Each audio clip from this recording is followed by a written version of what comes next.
Here I want to share the story of Wrld, aka Gerard Anthony Higgins. He is my musical muse, the one who inspired me to do music. How the likes of Tentacion, Wrld, Eminem, Drake, Travis Scott. But Wrld is my number one artist, my favorite artist. Who the one inspired me to do things through his ways of conquering his challenges, conquering everything that's bringing him down, and facing his emotions. If anybody's going through anything, I hope and I pray that you get through it. And just know that you do have the strength to get through whatever the fuck you're going through, no matter what it is.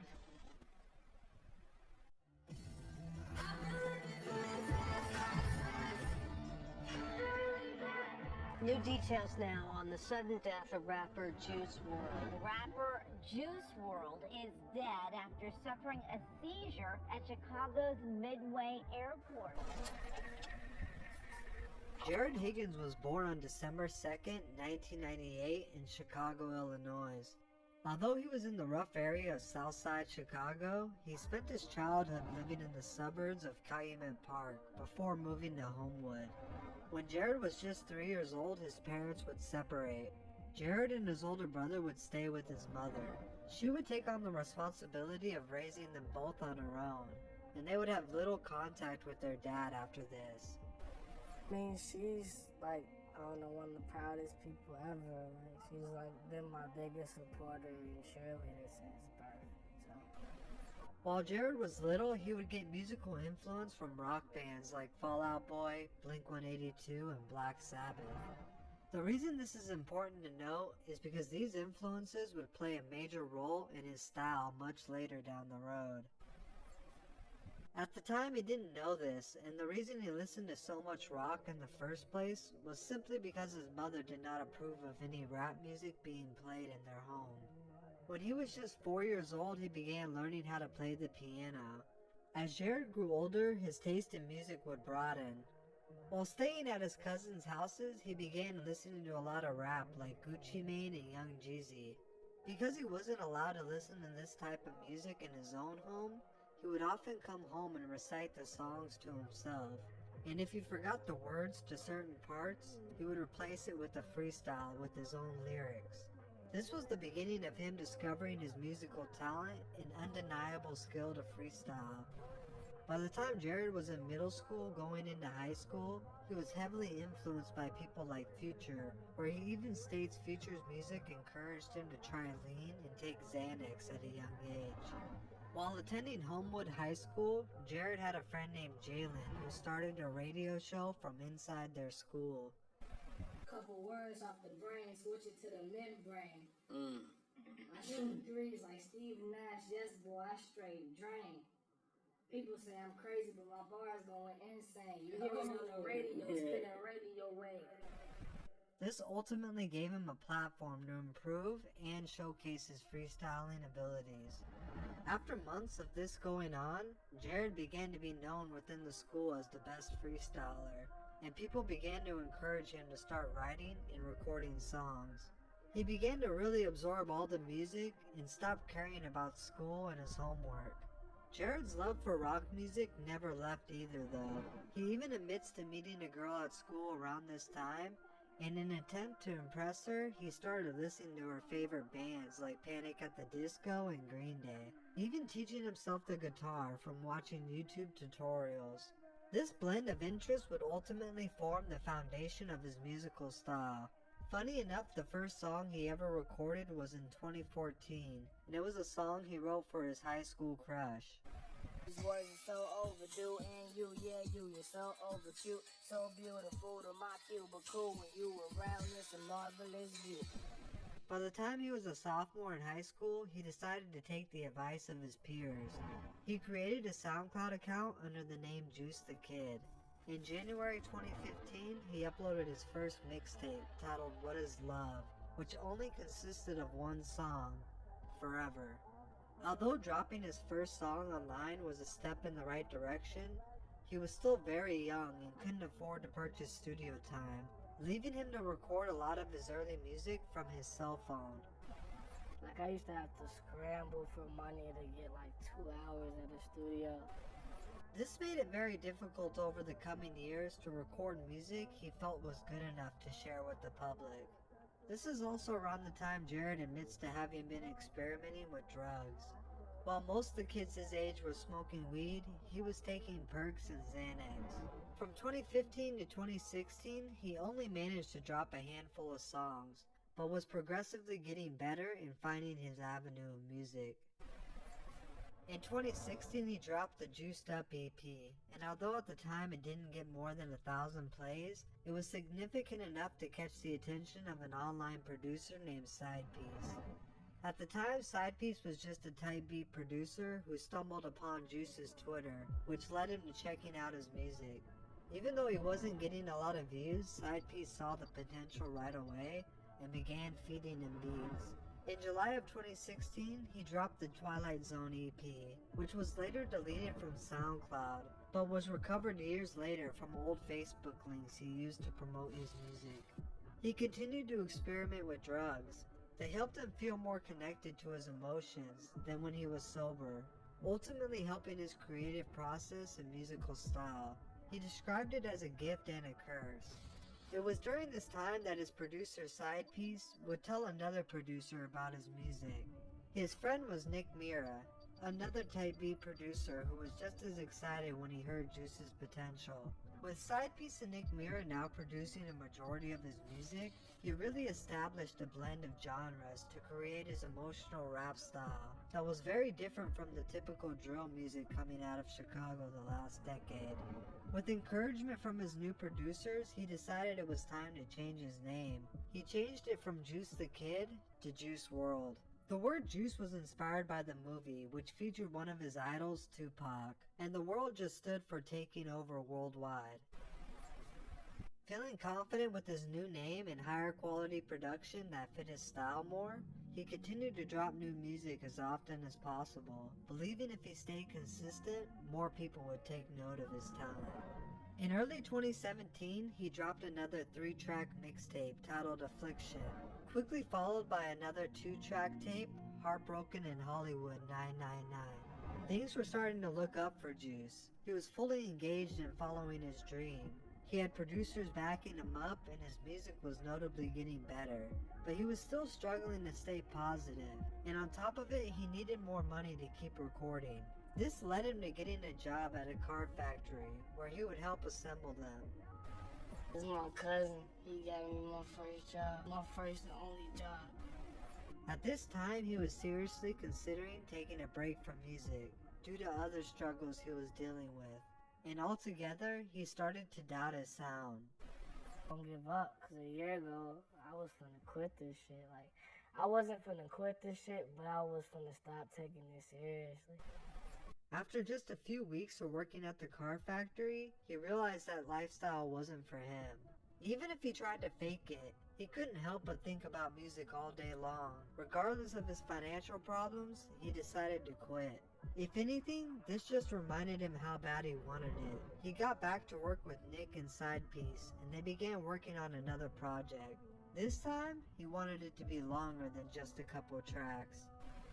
On June 15, 2017, he dropped his first full-length mixtape titled 999 on SoundCloud. The entire tape was co-produced by Sidepiece and Nick Mira.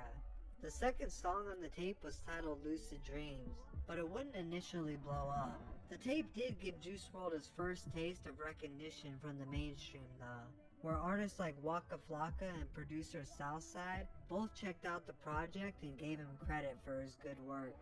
This small but valid buzz gained him a few thousand plays on SoundCloud, which at the time meant the world to him. He knew he had to go back to dropping music while he was getting a little bit of attention. In October, he dropped another 2-song tape with Nick Mira titled Binge Drinking Music, followed by multiple singles before dropping one last project at the end of 2017. I admit it, another hoe got me finished, broke my heart, oh no you didn't. On December 22nd, he dropped Nothing's Different. Although it was only 3 songs, the first track was All Girls Are the Same, and this would catch the attention of Cole Bennett and Lyrical Lemonade, who at the time was just starting to get recognized for their music videos and their blogs that covered new music coming out of Chicago. I made that song in the moment, and I kept it and dropped it because it was how I was feeling, like it was like pure emotion. Cole would write, I was unfamiliar with Juice before stumbling across the intro track, All Girls Are the Same, which led me to find his EP, and I must admit that I was pleasantly surprised. It's a pretty short listen, considering that it's just 3 songs in length, but the impact it left felt like more of a full-length project. Cole wasn't the only one from Chicago who caught wind of this song. Lil Bibby, a well-known Chicago veteran, got a hold of Juice's music after DJ Victorious sent Lil Bibby All Girls Are the Same and Lucid Dreams to check out. After Lil Bibby heard Juice's music, he immediately contacted him and was offering to sign him to his new label, Grade A, which was under Interscope Records. Because Juice was in the situation he was in, he didn't hesitate to sign, stating he needed the money bad. Lil Bibby and Juice Wrld immediately went on a promo run for All Girls Are the Same, where the SoundCloud plays started to rise rapidly, but it wouldn't blow up until February of 2018, when Cole Bennett decided to reach out and offer to film the music video for the song. He uploaded it to his YouTube channel. The heartbreak music combined with the unique visuals from Cole Bennett, who was just starting to get known as the go-to channel for aspiring artists, created the perfect storm for Juice Wrld. And by April of 2018, the song was on every radio station in the country, giving Juice his first ever Billboard charting song, changing his life and jump-starting the career of the song's producer, Nick Mira of Internet Money. This was a massive success, and with the help of his new label, Grade A, they began working and promoting a debut album, with All Girls the Same being the first single. In May, they re-released the year-old song, Lucid Dreams, but this time gaining their second music video from Cole Bennett, as well as starting a close friendship between the two. As if things couldn't get better, the music video for Lucid Dreams dropped on May 10th, and his career elevated to all new heights after the song did twice as good as All Girls Are the Same, taking him from struggling SoundCloud artist to the face of the mainstream by the summer of 2018. Initially, the song debuted at number 74, but over the coming weeks would end up all the way at number 2. Wasting no time, he dropped his debut album, Goodbye and Good Riddance, just 2 weeks later. The album sold 39,000 its first week and debuted at number 15. Unlike most projects that decreased in sales after their initial first week, things were the opposite for Juice Wrld. As his 2 singles, Lucid Dreams and All Girls Are the Same, continued to increase in popularity, his album sales got higher with each passing week until the project went certified platinum and peaked at number 4, gaining him a world tour. During his tour, the tragic passing of XXXTentacion in June would touch a special place in his heart, after the two had plans of linking up to work together. This, in combination with the passing of Lil Peep the year before, inspired Juice to pay homage with a 2-track EP titled Too Soon. The first song off the EP was Legends, where Juice talked about the newer generation of artists not making it past the age of 21 because of violence, drugs, or both. The second song was Rich and Blind, where he raps about himself and the effects drugs have on him and his mind. While this was going on, he was also presented the chance to work side by side with his favorite rapper, Future. They locked in the studio for a week and released a 16-song tape titled Wrld on Drugs, which many believed to be a reference to the state of the youth at the time, with the passing of Mac Miller just a month before. During their meeting for the first time, Juice would tell Future how he influenced him to try lean. Months later, Future would tell this story in an interview, and describes how it bothered him a lot. He said, "Oh shit, what the fuck have I done?" This is around the time he began a friendship with Ski Mask the Slump God, and in October was featured on Ski's album Stokely, with their hit single Nuketown. They even started to tease the idea of dropping a tape together, titled Evil Twins, before going on a 30-show tour together. While not performing on tour, Juice was often given the chance to freestyle during his radio interviews. Just like in high school, he once again got to showcase his freestyle skills until people started to notice, which stopped allegations that he was just another SoundCloud rapper. He even freestyled for an hour straight on live radio. He stated after Lucid Dreams, he no longer wrote down music and claims it was all freestyles. His career was growing fast. In late 2018, Sting went public stating they were suing the rising star for using uncleared version of the song Shape of My Heart, which Nick Beer sampled in the beat for Lucid Dreams. This led to Sting taking 85% of Lucid Dreams' earnings, even joking that the song would pay his grandkids' college tuition. Nick Mira took to social media to publicly state how upset he was. But Juice seemed to be unbothered despite potentially losing millions of dollars. He knew this was only the beginning of his story. He ended 2018 with 2 award nominations for Best New Artist and Song of the Summer, but he ended up losing both. 2019 was no different momentum-wise. If anything, Juice got bigger as an artist. His second studio album, Death Race for Love, dropped in March, and once again he had another heartbreak hit with his song Robbery. With his career blowing up to unexpected levels in a short period of time, dating his new girlfriend Allie, and noticeably looking happier, Juice was on top of the world, and he was looking to be unstoppable despite already running into a few setbacks. In under a year, he had taken superstar status and was looking to be the most promising star of the new generation. He continued to tour with Nicki Minaj and Ski Mask the Slump God. In October, his collab with NBA Youngboy Bandit dropped, and would go down to be his second most successful song behind Lucid Dreams. This would be the last song he released before touring with the Kid Laroi in Australia. After the tour, Juice would post on Instagram that he was taking a week off to celebrate his 21st birthday. Just a few days later, on December 8, 2019, Juice and his friends were on a flight back to Chicago from LA on a private plane. The pilot of the plane alerted law enforcement in Chicago that Juice and his entourage had guns on them. What Juice didn't know was that he was already on the FBI's watch list from an event a month prior. Just a month before, he had been searched by drug-sniffing dogs and custom agents before getting on a flight to Australia. He was allowed to board the plane despite being suspected of carrying drugs, thus opening a file where the FBI was keeping tabs on him. The combination of these two events led to the FBI and Chicago police to be waiting for Juice WRLD at the airport when they landed. In an attempt to hide some of the evidence, Juice allegedly popped a few Percocets after landing, ultimately leading to an overdose in the airport. He was given 2 shots of Narcan, which is used to reverse the effects of an opioid overdose, before being sent in an ambulance to the hospital.